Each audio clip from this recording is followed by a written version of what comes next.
Hello there, and welcome to Wind Down History. I'm glad you found your way here, because tonight we'll be drifting through the life of Suleiman the Magnificent. Wherever you are, let this be your moment to slow down. Let the day soften, the edges blur, and your thoughts settle. He was the Sultan who brought the Ottoman Empire to its golden apex, a ruler whose shadow stretched across 3 continents. But while many stories focus heavily on the thunder of cannons and the clash of janissaries, tonight we will simply follow the path of his life, the details, the decisions, and the world as he saw it. Before we settle in, I would love to know where in the world you are tuning in from tonight. Please, let me know in the comments below. It is always fascinating to see how far these quiet stories reach. The story begins on the edge of the Black Sea in the provincial city of Trabzon in the year 1494. The air here was heavy with salt and the scent of deep forests, far removed from the intrigues of the capital in Istanbul. It was here that Suleiman was born, entering a world defined by a singular, overwhelming presence, his father, Selim. To understand Suleiman, we must first look at the man who cast the shadow he grew up in. History remembers his father as Selim the Grim, a man carved from iron and intent. Selim was a force of nature, volatile, brilliant, and terrifyingly efficient. He was a man who looked at the world with a cold, predatory gaze, always searching for weakness. For the young Suleiman, childhood was not a time of carefree play, but a lesson in survival and observation. He learned early that power was a fragile thing, easily shattered by a moment of hesitation. Yet Suleiman stood in stark contrast to the storm that was his father. Where Selim was fire and fury, Suleiman was water, still deep and reflective. He was a quiet child, possessing a tall, slender frame and a face that often held a serious, contemplative expression. While his father spent his days sharpening the strategies of war, Suleiman found solace in the precision of the artisan. During these early years in Trabzon, the young prince apprenticed as a goldsmith. This was a common tradition for Ottoman princes, intended to teach them the value of labor.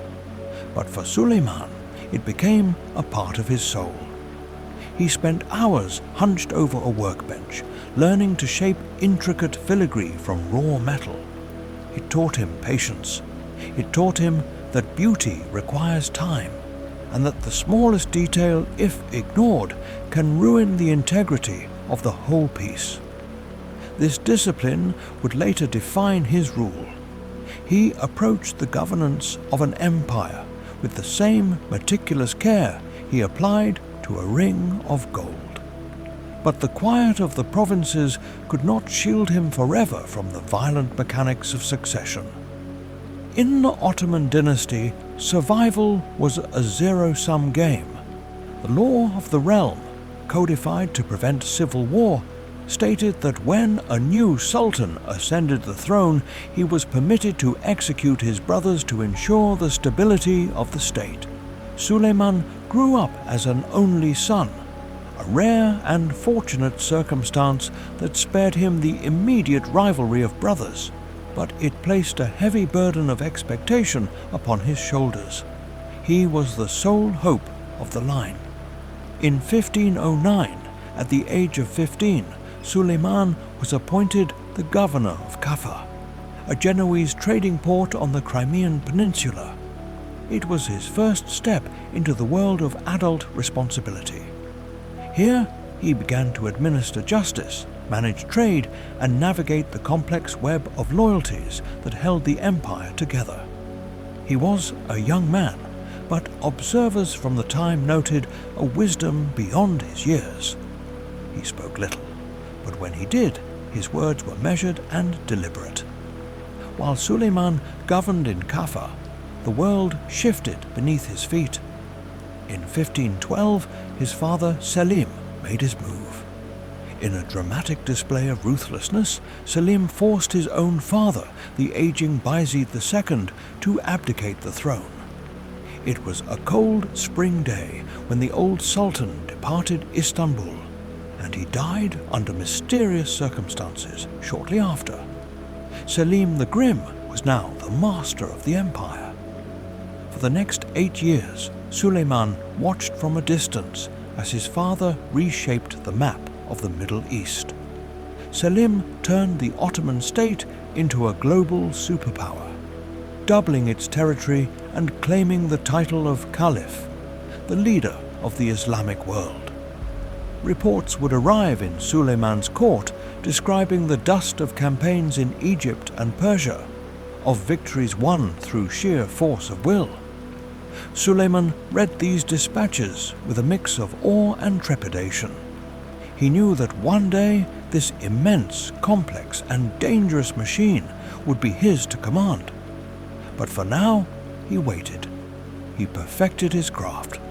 He studied history, literature and law, preparing his mind for the weight of the crown. He was the silent observer, the dutiful son, the prince in the provinces, quietly becoming the man who would one day be called Magnificent. In 1513, the currents of Suleiman's life shifted once more. He was reassigned from the distant outpost of Kaffa to Manisa, a princely governorate in western Anatolia. This was a place of orchards, vineyards and rolling hills, far softer than the harsh frontiers of his youth. It was here, amidst the olive groves and the quiet rhythms of provincial administration, that the true foundations of his reign were laid. Not in the laws he studied, but in the company he kept. It was in Manisa that Suleiman encountered a figure who would become the other half of his soul. His name was Ibrahim. He was a slave, a Greek convert taken from the coasts of Parga, serving in the princely household. But to define Ibrahim by his status would be to miss the essence of the man. He was sharp, cultured, and possessed a charisma that drew people in like a moth to a flame. He was a talented violinist, a lover of Italian literature, and a man whose ambition was matched only by his intellect. History often records the titles men hold, but it rarely captures the quiet moments that forge a bond between them. Suleiman and Ibrahim were both young men, isolated by their respective cages, one trapped by the weight of a crown he had not yet worn, the other by the chains of servitude. In each other they found an escape. They spent their days hunting in the forests surrounding Manisa, but it was the evenings that truly shaped them. Imagine the scene: the sun dipping below the horizon, the air cooling, and the sound of Ibrahim's violin drifting through the governor's residence. They would talk late into the night, discussing philosophy, geography, and the nature of power. Ibrahim opened a window to the west for Suleiman, speaking of the Renaissance in Italy, of Dante and Machiavelli, of a world that was rapidly changing. This was not merely a master and his servant, it was a meeting of minds. Suleiman, usually so reserved and guarded, found in Ibrahim the one person with whom he could be entirely vulnerable. They shared a vision of what the empire could become, not just a war machine, as Selim viewed it, but a center of culture, justice, and civilization. It was a dream woven in the safety of obscurity before the harsh realities of the throne intervened. Yet, even in this idyllic period, there were ripples of the complexity to come. The closeness between the prince and his falconer, for that was Ibrahim's official role, raised eyebrows among the traditional courtiers. It was unheard of for a future sultan to be so intimate with a slave. But Suleiman did not care for the whispers of the court. He saw in Ibrahim a mirror, a reflection of the intellectual hunger he felt inside himself. It was also in Manisa that Suleiman's personal life began to take shape. He entered the traditional world of the Harem, fathering his first son, Mustafa, with a concubine named Mahidevran. Mustafa was the joy of his young father's life, a symbol of the future. The household in Manisa was, for a time, a picture of domestic stability. Mahidevran, known as the Rose of Spring, was beautiful and noble, and the young Prince Mustafa was healthy and strong. Suleiman seemed to have everything a man could want: a loyal friend, a growing family, and the peace of a quiet province. But peace, for an Ottoman prince, is always a temporary state. Throughout these years, Suleiman kept one eye on the horizon towards the east, where his father was waging war. Every messenger that arrived at the palace gates brought a spike of adrenaline. Was this the news? Is it time? He lived in a state of suspended animation, preparing for a role that required the death of a father he both feared and respected. The bond formed in Manisa, the Manisa Circle, would become the core of the Ottoman state. When Suleiman eventually marched to Istanbul, he would not go alone. He would bring Ibrahim with him. The conversations they held in the quiet of the gardens would soon be translated into the policies of a superpower. The friendship that bloomed in the shadows would soon be tested by the blinding light of absolute power.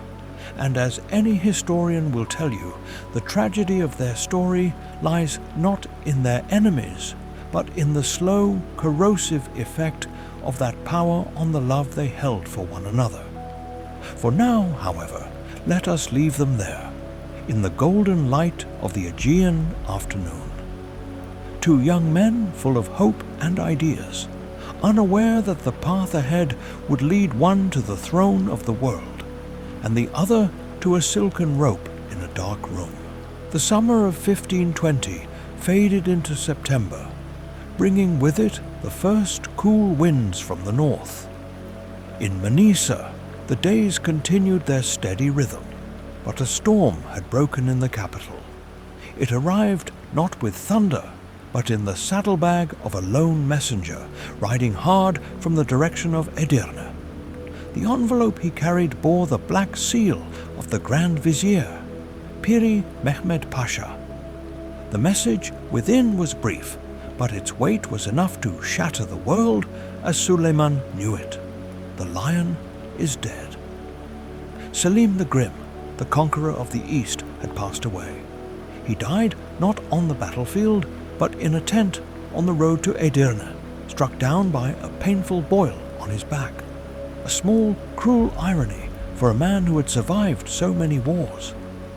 But in the Ottoman Empire, the death of a sultan was the most dangerous moment in the life of the state. It was a vacuum where chaos could rush in. Piri Mehmed Pasha, a statesman of immense experience, knew this well. He understood that until Suleiman arrived, the throne was vulnerable. And so he orchestrated a masterful deception. He kept the Sultan's death a complete secret. He ordered the physicians to continue treating the corpse as if it were still fighting a fever. He had the Janissaries march and salute an empty tent, maintaining the illusion of authority while the messenger galloped toward Manisa. It was a high-stakes performance played out to prevent a revolt before the new master could take the reins. Suleiman received the news with the quiet gravity that would come to define him. There was no time for mourning, nor for hesitation. He gathered his household, signaled to Ibrahim, and mounted his horse. The journey to Istanbul was a blur of dust and urgency. He rode swiftly, knowing that every hour the throne sat empty was an invitation for disorder. He moved not as a son rushing to his father's grave, but as a ruler racing to secure his inheritance. He arrived at the port of Üsküdar on the Asian side of the Bosphorus just days later. As he looked across the strait, he saw the silhouette of Istanbul rising from the mist, the domes, the minarets, and the sprawling complex of the Topkapi Palace. It was a city of nearly 500,000 souls, the beating heart of the world, and it was now his responsibility. Crossing the water on the imperial barge, Suleiman stepped onto the European shore. The moment his foot touched the ground, the transition was complete. He was no longer the Prince of Manisa, he was the Sultan. He was the shadow of God on earth, the Padishah of the White Sea and the Black Sea. The Janissaries, who had been restless and suspicious, lined the path to the palace. They watched him closely. They saw a man of 26, tall and thin, with a long neck and a delicate aquiline nose. He did not look like the terrifying warrior his father had been. He looked like a scholar, a man of refinement. But as he rode through the imperial gate, the Babu Humayun, a deep silence filled the courtyard. It was a silence of respect, perhaps mixed with relief. For years the empire had lived in fear of Selim's unpredictable rage. The people were tired of the constant tension, the executions and the wars. In Suleiman they saw the promise of a spring after a long, harsh winter. The funeral of Selim was held shortly after. Suleiman stood by the grave, watching the earth cover the man who had terrified kings and emperors. It was a moment of profound isolation. Unlike his father, Suleiman had no brothers to fight, no rivals to execute. He stood alone at the pinnacle of power. This solitude was a gift, but it was also a warning. The entire weight of the Osman dynasty now rested on his singular existence. In the days that followed, Suleiman began to distribute the customary accession bonus, gold and silver given to the soldiers to buy their loyalty. But he also did something else.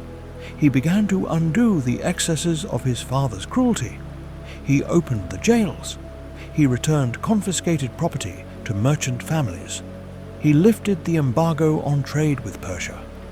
The message was clear. The era of the grim was over. The era of the magnificent had begun. Yet, amidst the celebrations and the distribution of gold, Suleiman remained watchful. He knew that kindness could be mistaken for weakness. He knew the Janissaries were testing him, watching to see if the scholar prince had the steel required to lead them. He entered the Topkapi Palace not with the swagger of a conqueror, but with the quiet confidence of a man who knows his own mind. He walked through the echoing corridors, past the bowing servants, and sat for the first time on the Ottoman throne. Ibrahim, his loyal friend from Manisa, stood by his side, now elevated to a position of power within the palace. They exchanged a look, a silent acknowledgement of how far they had come and how dangerous the path ahead would be. The quiet days of the Manisa olive groves were gone. Now the world was watching. The year turned to 1521, and the snows melted from the hills of Thrace. In the corridors of the Topkapi Palace, the air was thick with unspoken questions. Suleiman had been Sultan for less than a year. To the soldiers standing guard at the gates, he was still an unknown quantity, a goldsmith, a scholar, a man of silence. The Janissaries, the elite infantry who had marched to the ends of the earth with his father, watched him with skepticism. They respected blood and iron, and they waited to see if this slender young man possessed either. Suleiman felt this gaze intensely. He understood that in the Ottoman system, authority was not merely inherited, it had to be demonstrated. he could not rest on the laurels of his father. To secure his throne, he needed a victory that belonged solely to him, and not just any victory. He needed to succeed where his ancestors had failed. His eyes turned north toward the Kingdom of Hungary, specifically toward the fortress city of Belgrade. For decades, Belgrade had stood as a defiant lock on the door to Europe. It was known as the Gateway to Hungary, a fortress that commanded the Danube and blocked Ottoman expansion into the Christian West. But more importantly for Suleiman, it was a site of past humiliation. Decades earlier, his great-grandfather, Mehmed the Conqueror, the man who took Constantinople, had been repelled from the walls of Belgrade. The ghost of that defeat still lingered in the collective memory of the empire. To take Belgrade was to surpass the conqueror himself. The decision to march was made in the quiet, tile-lined rooms of the divan. Suleiman sat before his viziers. The map of the Balkans spread before them. The old generals, men with white beards who had served Selim, advised caution. They spoke of the strength of the Hungarian walls and the difficulty of the rivers. Suleiman listened, his face impassive. Then, with a quiet authority that silenced the room, he gave the order to prepare the campaign. He would not just send an army, he would lead it. The march began in May. It was a spectacle of logistics and discipline. Suleiman rode at the head of a column that stretched for miles, a river of steel and silk moving through the green valleys of the Balkans. He brought with him Pagali Ibrahim, keeping his confidant close. As they rode, they discussed not just the tactics of the siege, but the symbolism of it. This was their debut on the world stage. When they arrived at Belgrade, the reality of the task became clear. The fortress sat high on a ridge, protected by the confluence of the Danube and Sava rivers. It looked impregnable. But Suleiman had brought something the defenders did not expect, a methodical, almost scientific approach to warfare.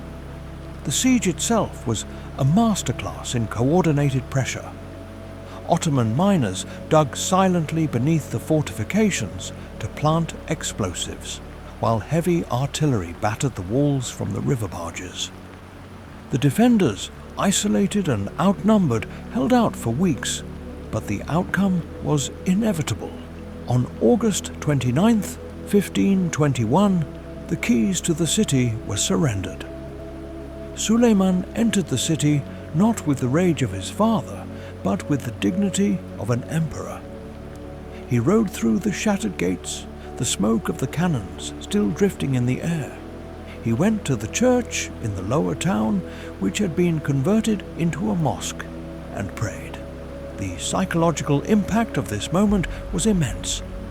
In a single campaign, the quiet lion had cracked the lock that had frustrated the empire for 70 years. The news travelled fast, to Venice, to Vienna, to Paris.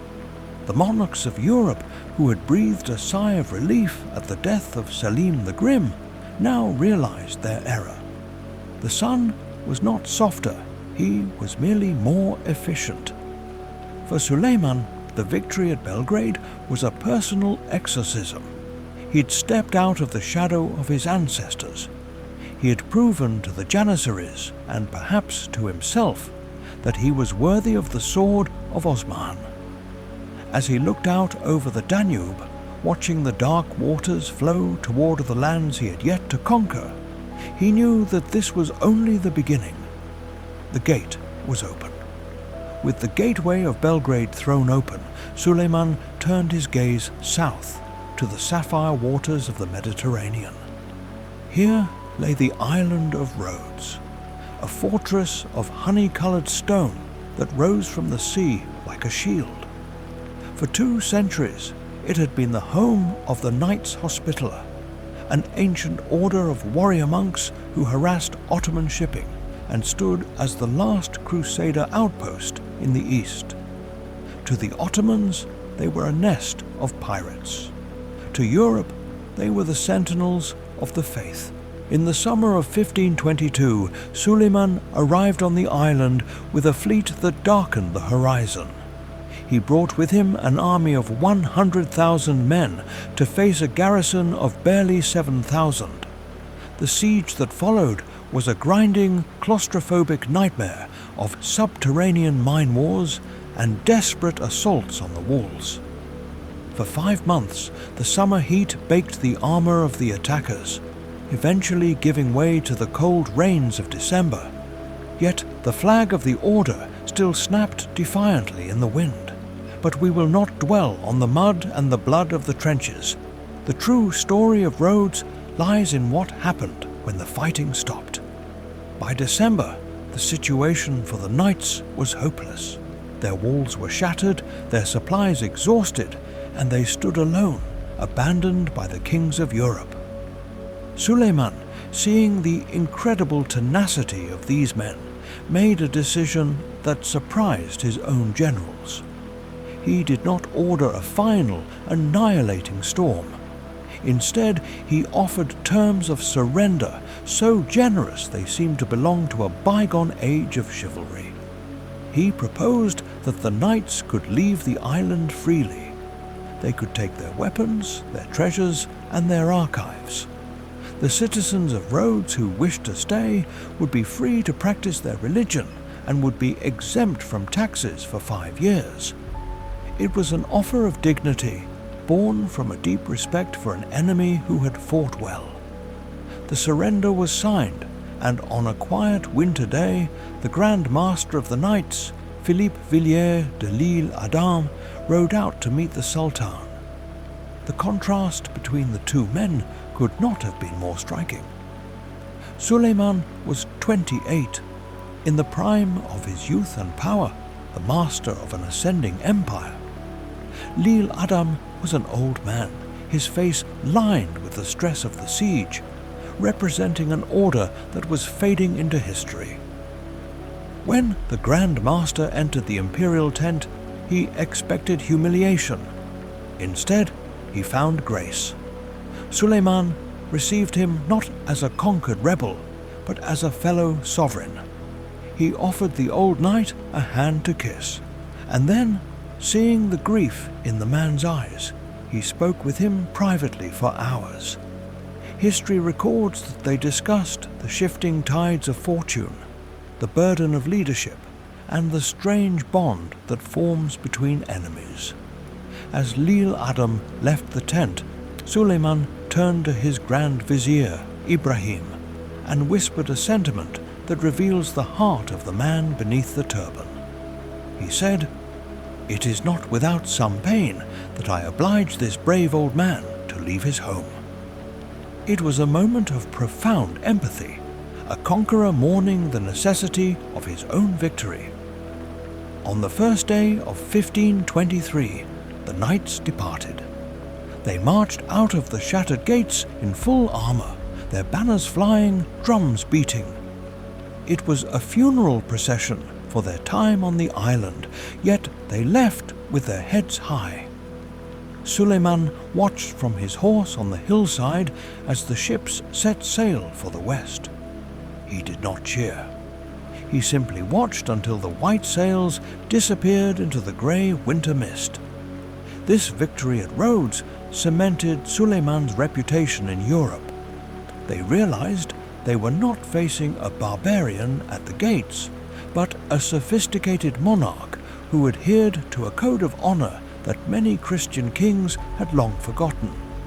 He had taken the island, but he had also won the moral high ground. With the Mediterranean secured, Suleiman returned to Istanbul.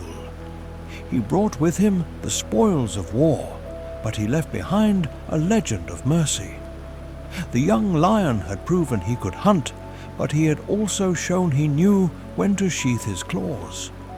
Now, however, the direction of his life would turn inward, away from the battlefield and toward the complex, dangerous, and intoxicating world of the heart. 4 years passed. The empire hummed with the quiet industry of peace, but the map of Europe was still unfinished in Suleiman's eyes. In the late summer of 1526, he marched north again, this time aiming for the heart of Hungary. The destination was a muddy, unremarkable plain near the Danube called Mohacs. Here, the loud collision of empires occurred, but we will pass over it quickly. On August 29th, the Hungarian army, led by the young King Louis II, charged headlong into the Ottoman centre. In less than 2 hours, the medieval chivalry of Hungary was obliterated by the disciplined fire of the Janissary muskets and the terrifying thunder of Suleiman's cannons. King Louis, fleeing the carnage, was thrown from his horse into a swollen creek, where he drowned under the crushing weight of his own golden armour. The battle was over before the sun had even begun to set. It was a total victory, arguably the greatest of Suleiman's life. But the true story of Mohacs is not found in the adrenaline of the charge. It is found in the silence that followed. As night fell, a cold rain began to wash over the plain. The fires of the looting flickered in the distance, but Suleiman did not celebrate. Instead, he ordered his tent to be pitched on the edge of the battlefield. He refused the banquet prepared for him. He stepped out into the rain, wandering among the fallen, a solitary figure moving through the mist. Suleiman paused over the body of the 20-year-old King Louis. He looked down at the mud-streaked face of the boy who had been his rival only hours before. There was no triumph in his eyes, only a deep, resounding melancholy. He turned to his Grand Vizier, Ibrahim, and spoke words that revealed the burden of his awareness. May Allah be merciful to him and punish those who misled his inexperience. I came indeed in arms against him, but it was not my wish that he should be thus cut off before he had tasted the sweets of life and royalty. Later that night, Suleiman returned to his tent and opened his diary. His entry for that day is hauntingly brief, a rare glimpse into the private mind of the shadow of God. He wrote simply, "The rain falls in torrents. I sit on my throne, but my heart is not glad." This moment at Mohacs marked a turning point in Suleiman's psychology. He had achieved everything a sultan was supposed to achieve. He had surpassed his ancestors. He held the keys to Europe. Yet, standing in the rain, he seemed to realize the hollowness of conquest. The map was painted red, but the cost was a field of dead men and a drowned boy king. He returned to Istanbul not as a hungry warrior, but as a man searching for something else, something that could not be found on a battlefield. The sword phase of his life was largely complete. He had secured the borders. He had proven his strength. Now the story would shift from the cold steel of the frontier to the silken intrigue of the capital. Suleiman was about to enter a new battleground, one far more dangerous than the plains of Hungary. He was about to walk into the Topkapi Harem, where a red-haired captive from Ukraine was waiting. The era of the soldier was ending, the era of the lover was about to begin. While Suleiman was reshaping the borders of Europe, a different kind of conquest was taking place within the secluded courtyards of the Topkapi Palace. To understand what happened next, we must step past the guards and the gates, into the Harem. In the Western imagination, this place is often painted as a den of hedonism, but the reality was far more structured. It was a hierarchy, a political institution as rigid as the army, ruled by the Sultan's mother, the Valide Sultan. It was a world of silence, protocol, and invisible lines that one dared not cross. into this ordered world came a disruption. Her name was Alexandra Lisovska, the daughter of an Orthodox priest from Rohatin in modern-day Ukraine. She had been captured by Crimean Tatars, sold in the slave markets of Kaffa, and eventually brought to Istanbul. She was not the classic beauty of the age. She was small, with a nose that turned up slightly and flaming red hair that set her apart from the dark-haired women of the Caucasus who populated the palace. But she possessed something far more dangerous than beauty, a sharp, irrepressible wit. In the somber, hushed atmosphere of the harem, where women were taught to lower their eyes and speak in whispers, she laughed. It was this quality that earned her the Turkish name Harem, the laughing one. The first meeting between Suleiman and Harem is shrouded in legend, but the whispers in the tent give us a glimpse. It is said that while the other concubines sought to please the Sultan with their obedience, Harem intrigued him with her mind. When she was called to him, she did not just perform the duties of a concubine. She spoke to him. She told him stories, she recited poetry, and she dared to look him in the eye. For Suleiman, who was surrounded by men who agreed with everything he said, this was intoxicating. He was a man of deep intellect, a poet who wrote under the pseudonym Muhibi, the lover. He had found a political soulmate in Ibrahim, but in Harem he found an emotional equal. She broke the monotony of his absolute power. She made him feel, perhaps for the first time, like a man rather than a monument. However, her rise did not go unnoticed. The harem had a queen, and her name was Mahidevran. She was the mother of Mustafa, the heir apparent, and by tradition she was the Bas-Kadın, the chief consort. In the rigid logic of the dynasty, a sultan was expected to have one son with one woman, and then that woman would cease to share his bed, focusing entirely on raising the future ruler. This was the one mother, one son policy, designed to prevent civil war. Harem ignored this rule. She did not stop at one son. She gave birth to Mehmed, then Mihrimah, then Selim, then Bayezid.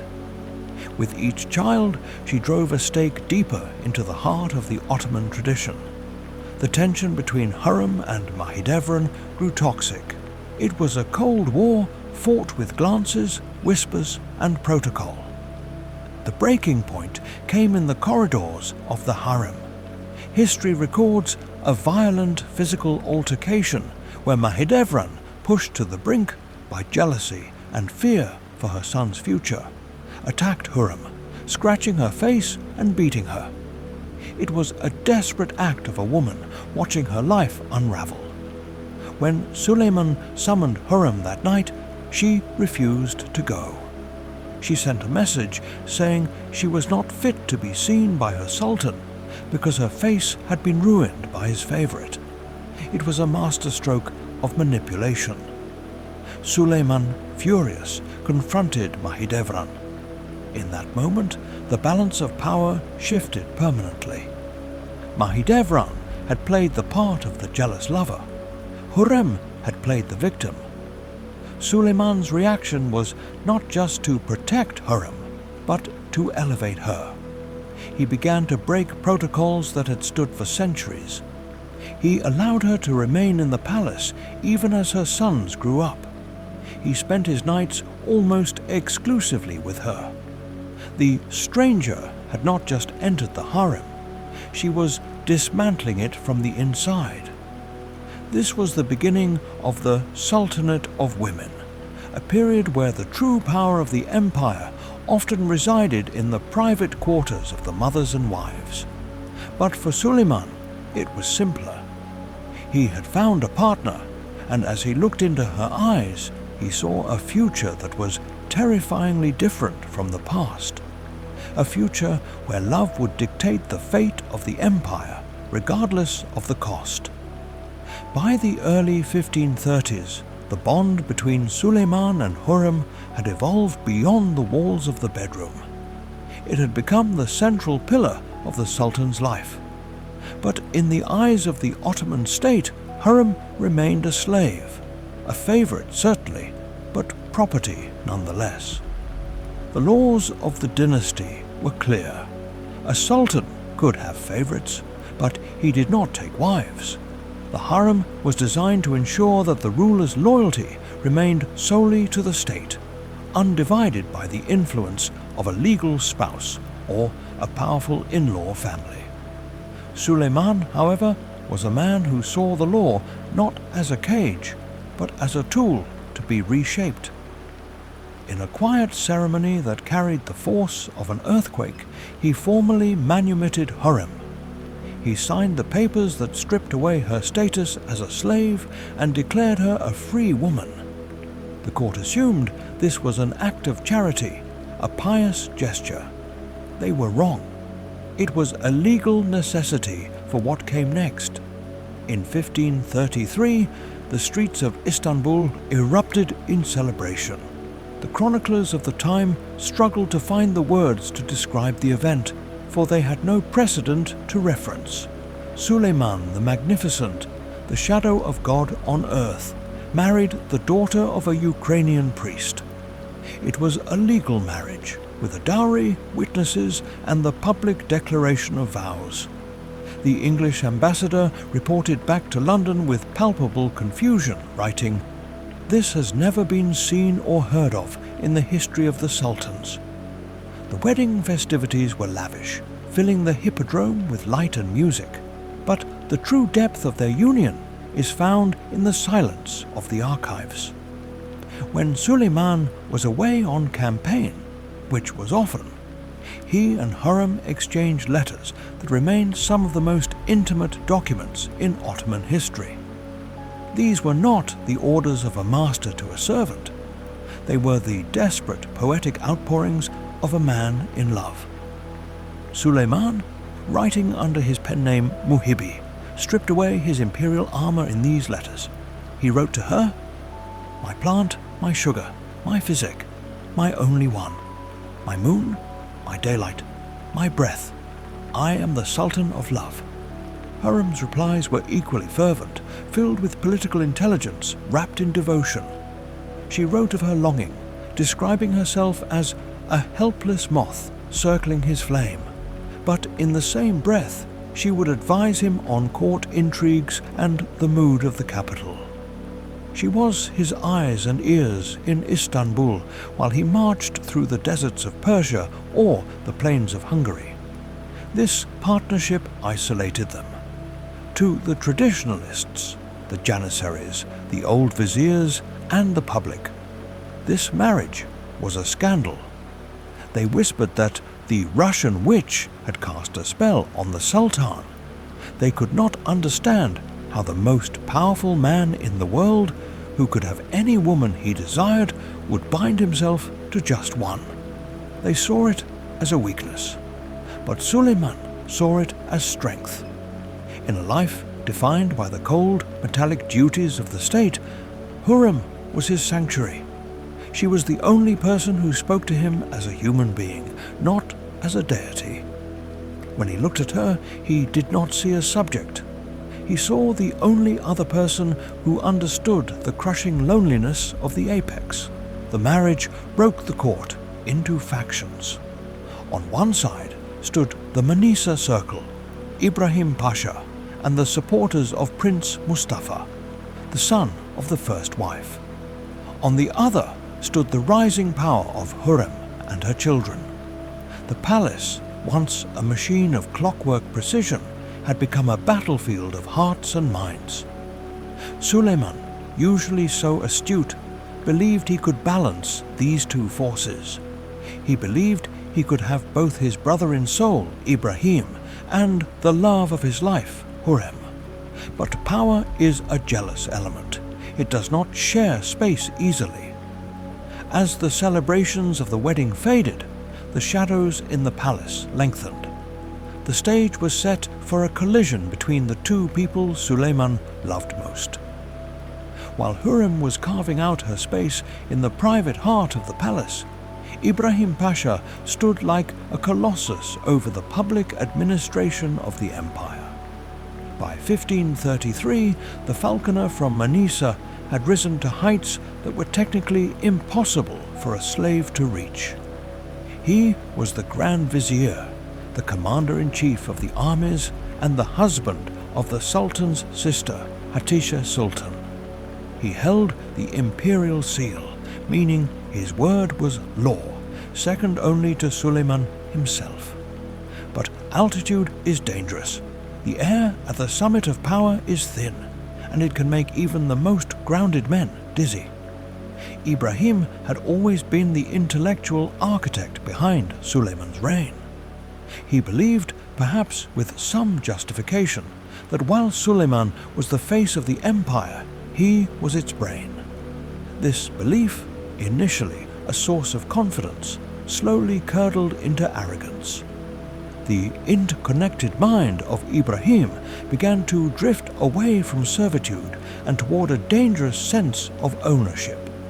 We see this most clearly in his interactions with foreign diplomats. When the Austrian ambassadors arrived to negotiate a truce, Ibrahim did not speak to them as a minister, but as a king. He reportedly told them, "It is I who govern this vast empire. What I do is done. What I do not do is not done. The Sultan has given all power to me." It was a breathtaking statement of hubris. He had forgotten that a moon, no matter how bright, only shines because it reflects the sun. The populace of Istanbul began to notice this shift. Ibrahim built a palace for himself near the hippodrome that rivaled the Topkapi in its grandeur. In a move that shocked the conservative religious establishment, he brought back bronze statues of Hercules, Diana, and Apollo from the campaign in Hungary and erected them in front of his home. To Ibrahim, a man of the Renaissance, these were works of art. To the people, they were idols, and a poet of the time famously wrote, "Abraham destroyed the idols, but Ibrahim set them up again." Suleiman heard these whispers. The wise historian notes that Suleiman was a man of infinite patience, but he was also a man who observed everything. He watched his friend strut across the stage of the world, wearing clothes that were nearly identical to his own, using language that blurred the line between master and servant. For a long time, his love for Ibrahim blinded him to the danger.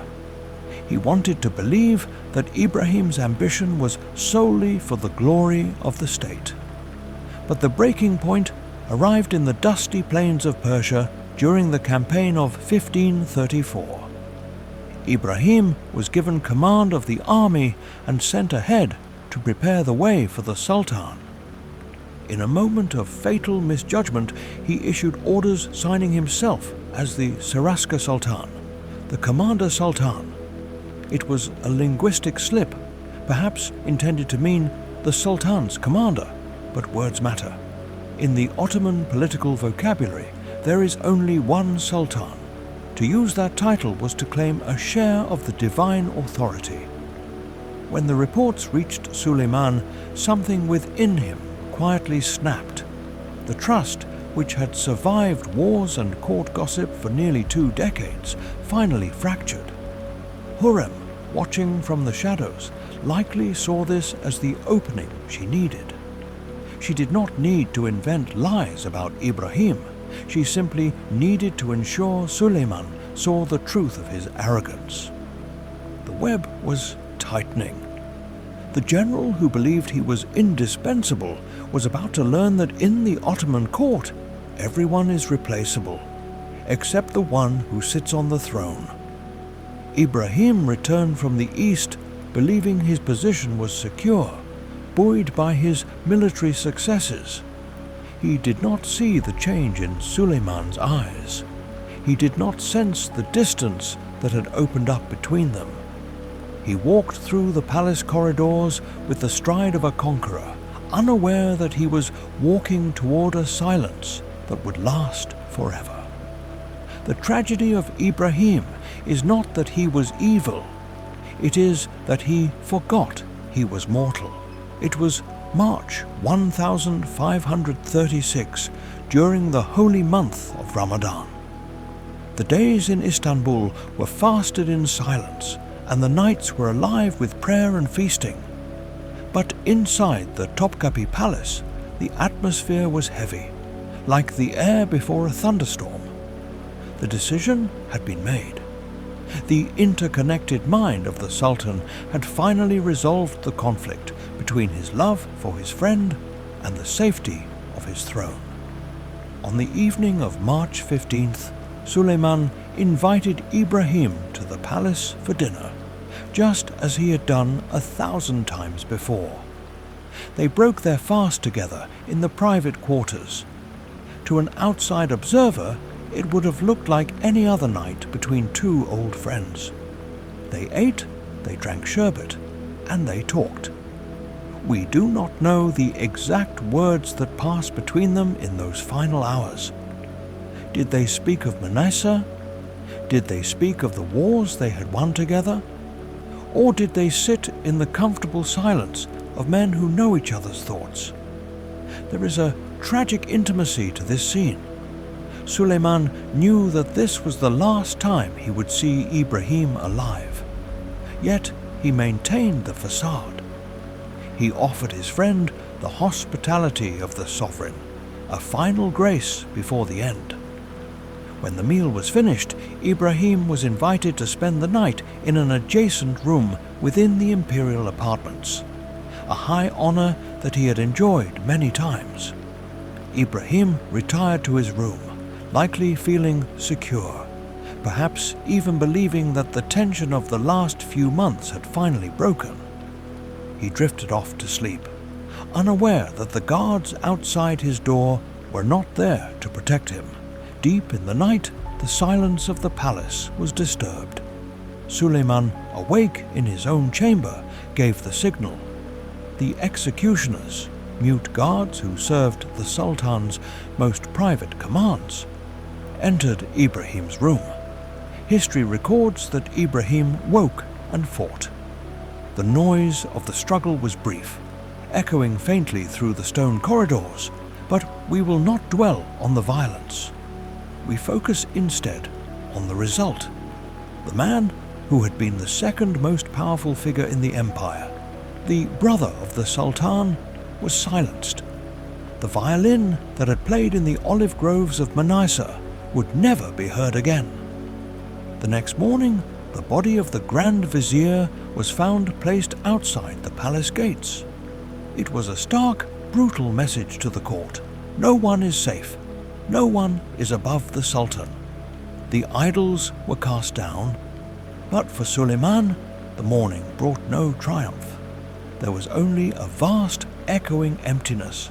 He had cut away a part of his own soul to preserve the state. Sources from the time tell us that Suleiman became more withdrawn after that night. The warmth of the Manisa years evaporated, replaced by the distance of the absolute monarch. He began to eat alone.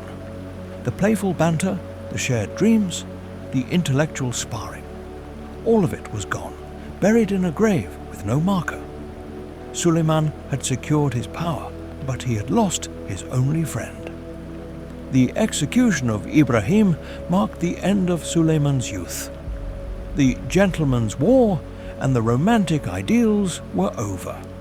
He was now truly the solitary sultan, a man who could trust no one fully, surrounded by courtiers who feared him rather than loved him.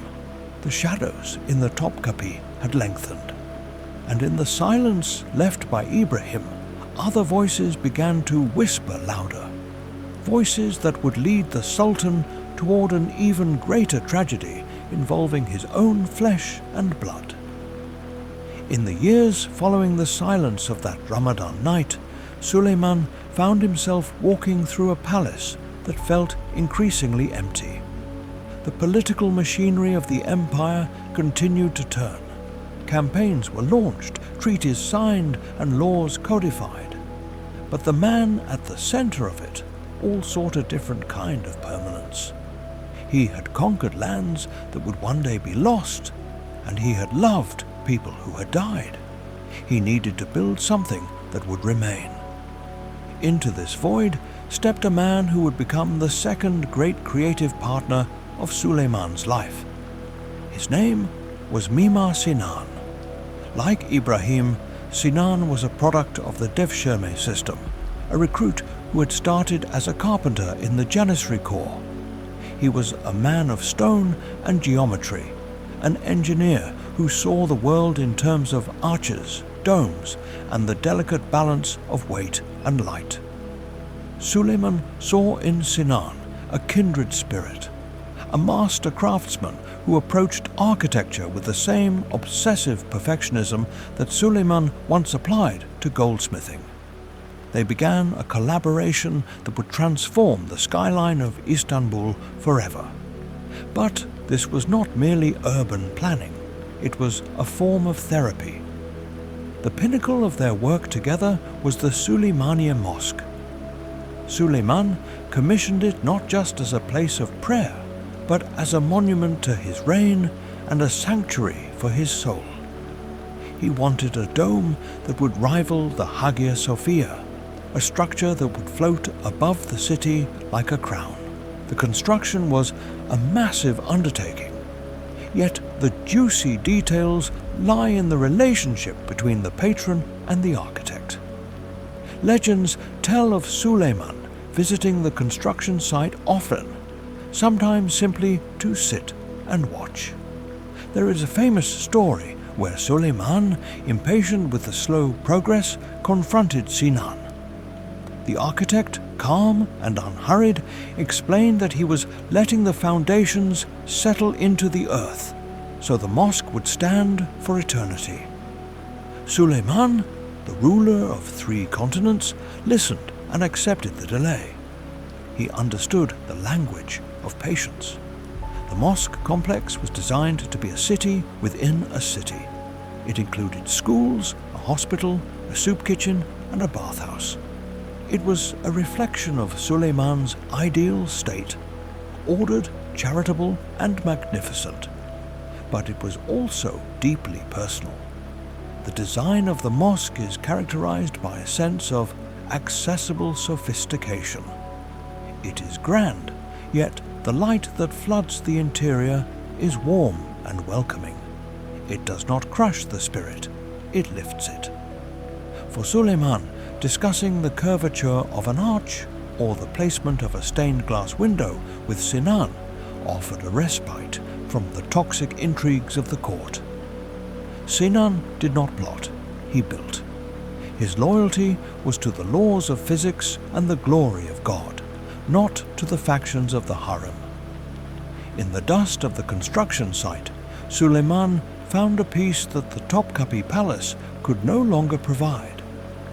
When the mosque was finally completed in 1557, on the day of its opening, Suleiman did something extraordinary. The keys to the building were presented to him, but he refused to open the doors. He handed the keys back to Sinan, saying, "O my architect, this building is your work. You are the one who should open it with happiness."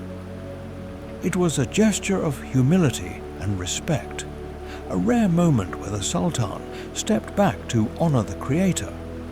The Suleymaniye stood as a testament to what could be achieved when power is guided by wisdom. But even as the dome rose towards the heavens, the shadows on the ground were darkening. Suleiman had built a sanctuary of stone, but he could not build a wall high enough to keep out the tragedy that was approaching his own family. By the 1550s, the corridors of power had shifted once again. The Manisa circle was a distant memory, and a new generation had taken the stage.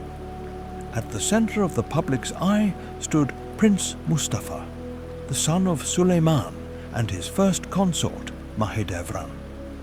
Mustafa was everything the empire dreamed of in a sultan.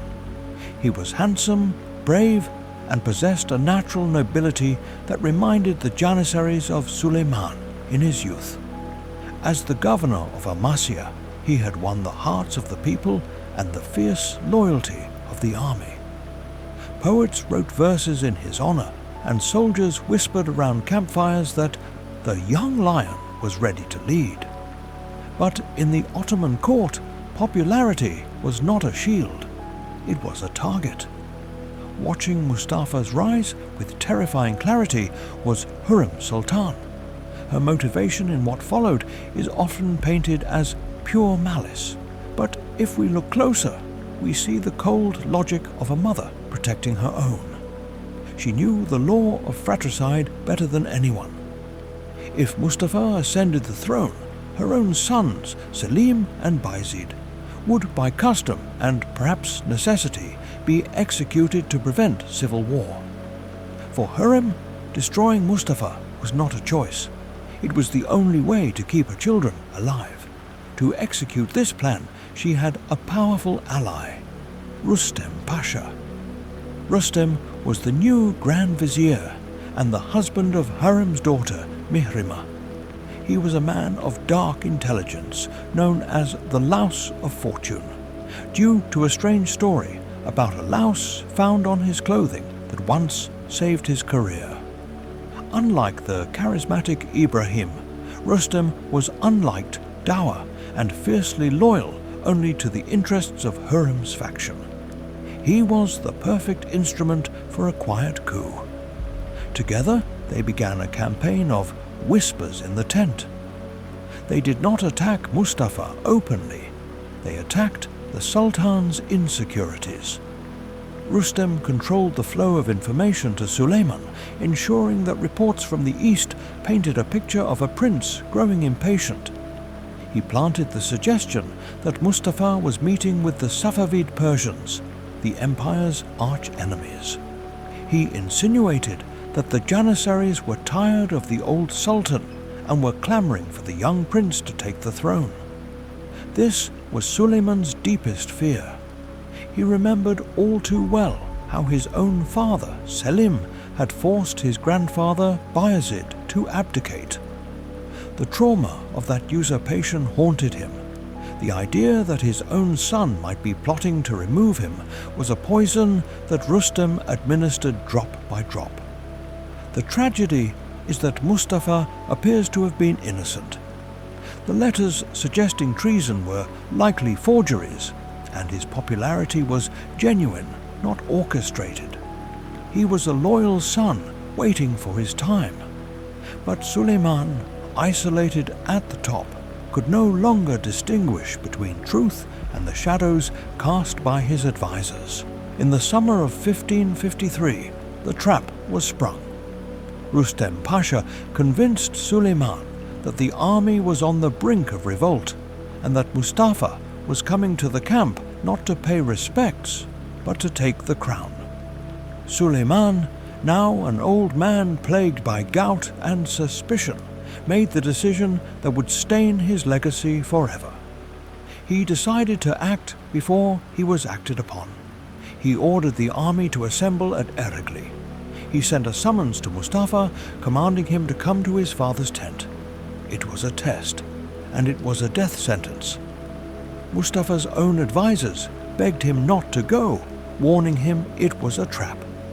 But Mustafa, believing in the bond of blood and the justice of his father, refused to flee. He famously said, "If it is written that I shall lose my head, then so be it." He dressed in white, the color of innocence and death, and rode toward the imperial camp.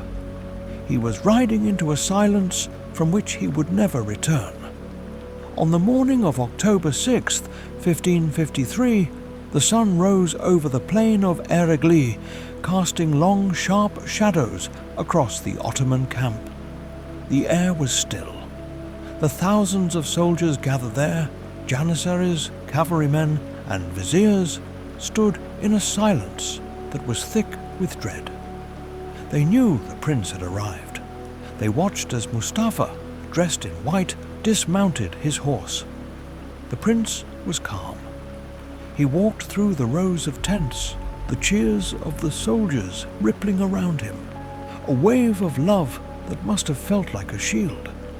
But as he approached the Sultan's enclosure, the cheers faded. He was separated from his guards. He was asked to relinquish his sword.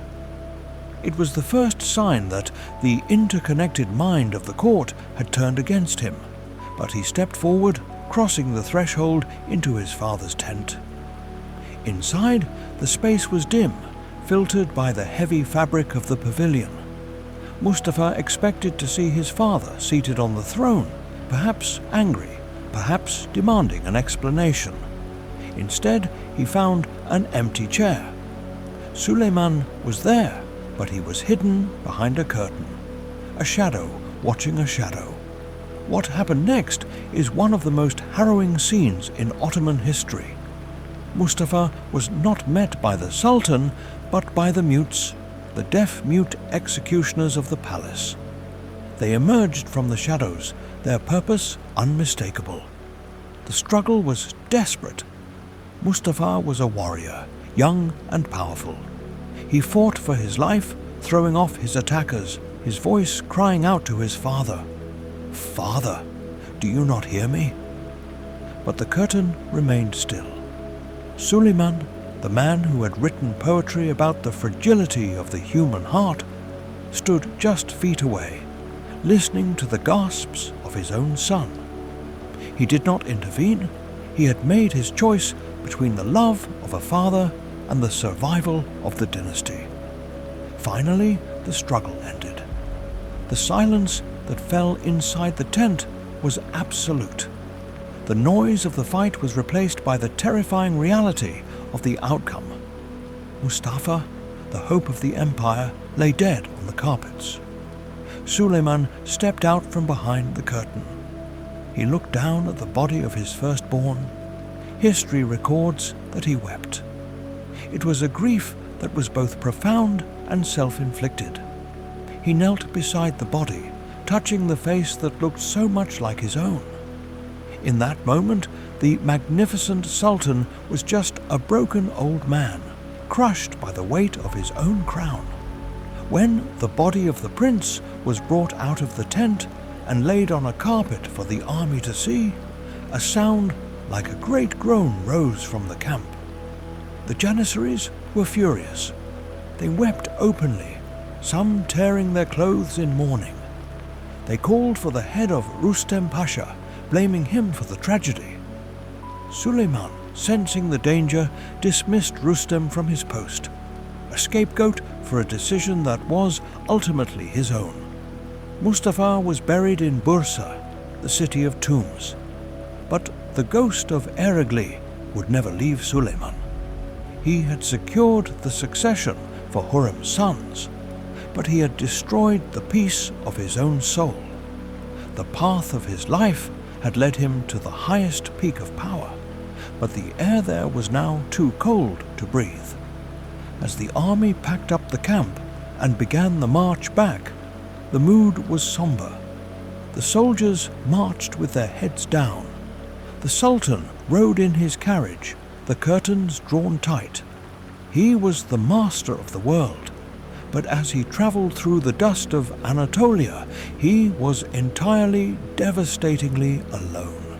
After the tragedy at Eregli, Suleiman returned to a capital that felt colder than before. The years that followed were marked by a creeping twilight. He was no longer the young conqueror who had ridden through the gates of Belgrade. He was an aging monarch, weighed down by the ghosts of his son and his best friend. But the winter of his life truly began in April 1558.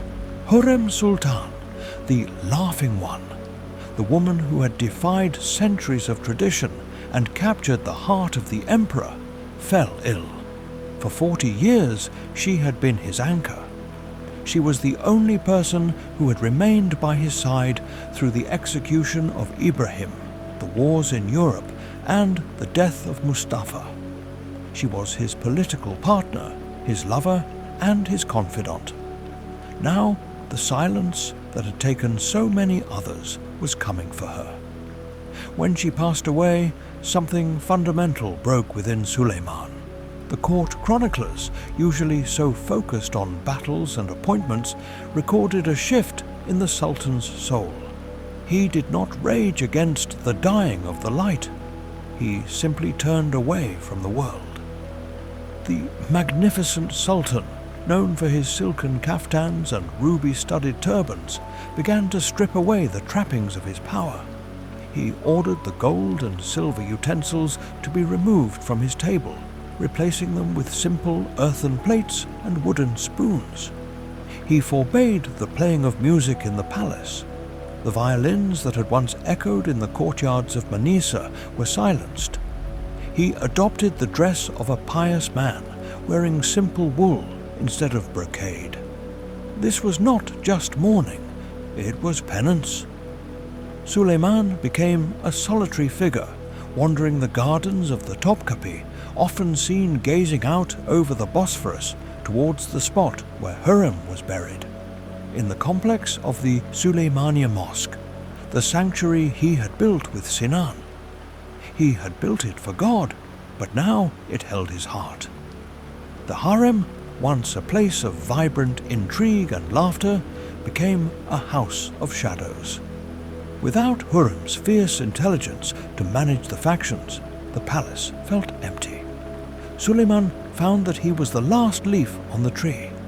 Ibrahim was gone. Mustafa was gone. Harem was gone. He was surrounded by a new generation of courtiers who knew him only as the remote, terrifying old man on the throne, not as the poet Muhibi. Yet, the business of the empire did not stop for grief. The interconnected minds of his remaining sons, Selim and Bayezid, were already turning against one another. They sensed the vacuum left by their mother's death. Harem had been the only force keeping their rivalry in check. With her gone, the bond between the brothers began to fray, threatening to tear the empire apart once more. Suleiman saw this coming. He watched from his lonely dining table, eating from his clay plate, knowing that he would have to summon the strength for one last struggle. He had buried a son he killed.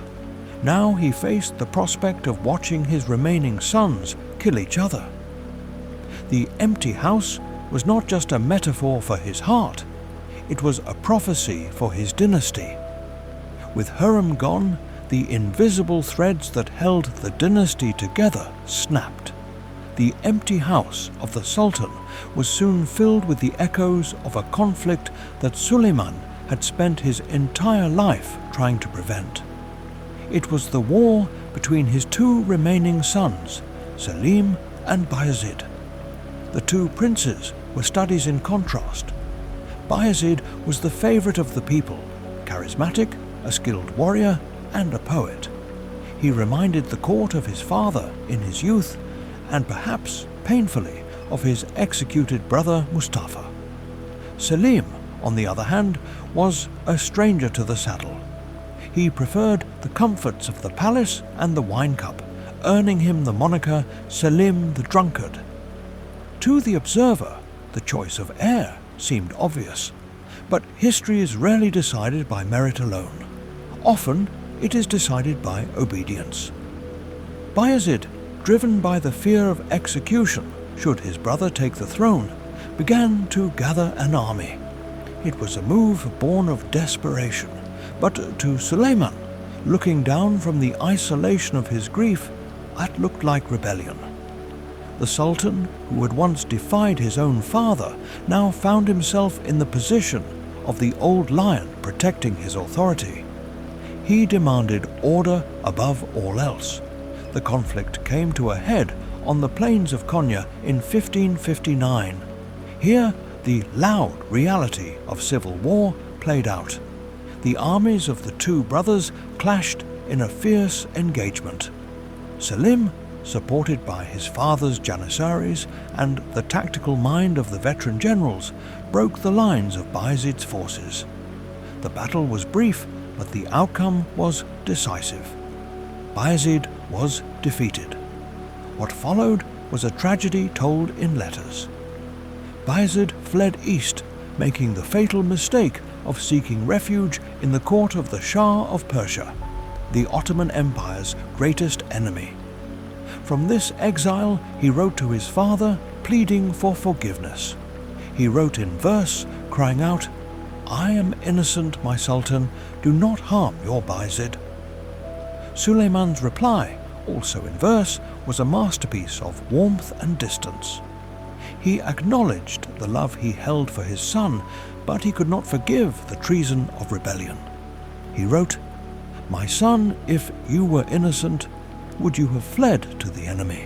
The interconnected mind of the Shah of Persia saw an opportunity. He held the Ottoman prince as a bargaining chip, negotiating with Suleiman for gold and land.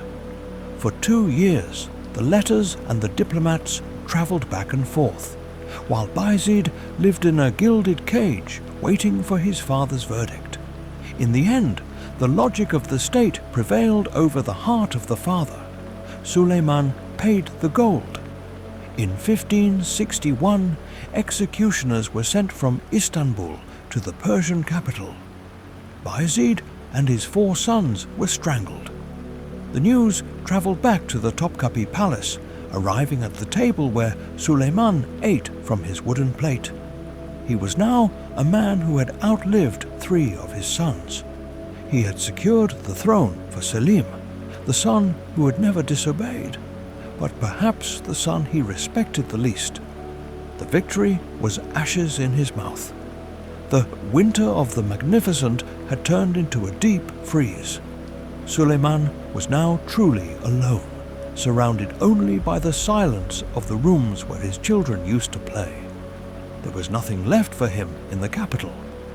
The only thing that remained was the horizon and the duty that had defined his existence. And so, the old Sultan began to look toward the frontier one last time. On the first day of May, 1566, the imperial standard was raised outside the gates of Istanbul for the last time in Suleiman's reign. The Sultan was 72 years old. His body was racked with gout, his legs so swollen that he could no longer sit in the saddle. He left the capital not on a white charger, but in a horse-drawn carriage, cushioned against the jarring of the road.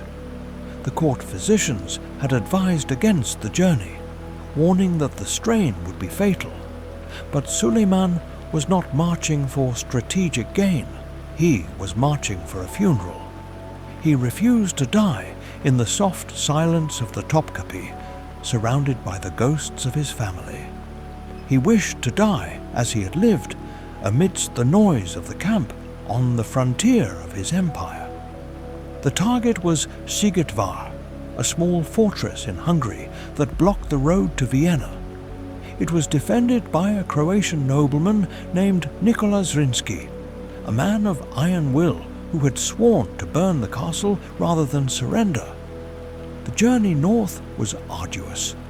It took 49 days of slow, grinding travel to reach the Danube. Suleiman, in his moments of strength, would force himself to mount his horse when entering a city, gritting his teeth against the pain to show his soldiers that the Sultan still rode. It was a performance of immense willpower, a final act of theatre for the men who had followed him for 46 years. When they arrived at Sigetvar in August, the siege began. It was a brutal affair.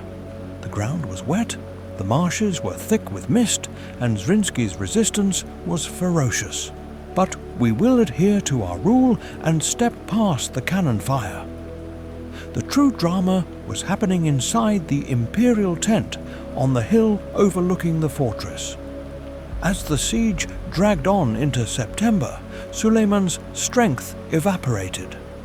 He lay on his bed, listening to the reports of the mining and the bombardment. He was lucid, asking about the progress of the trenches, his mind still turning on the gears of war even as his body failed. On the night of September 6th, hours before the final assault was scheduled to begin, Suleiman the Magnificent took his last breath. He died quietly in the dark, with only his physician and his Grand Vizier, Sokolu Mehmed Pasha, present.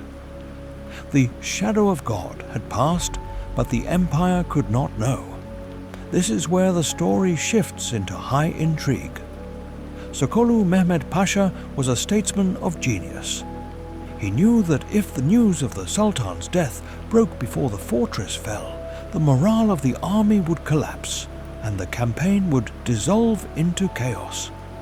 The heir, Selim, was far away in Kütahya. The throne was vulnerable. So Sokolu orchestrated one of history's greatest deceptions. He ordered the physician to be silenced. Some accounts say executed. Others say sworn to secrecy under threat of death. He did not announce the Sultan's passing.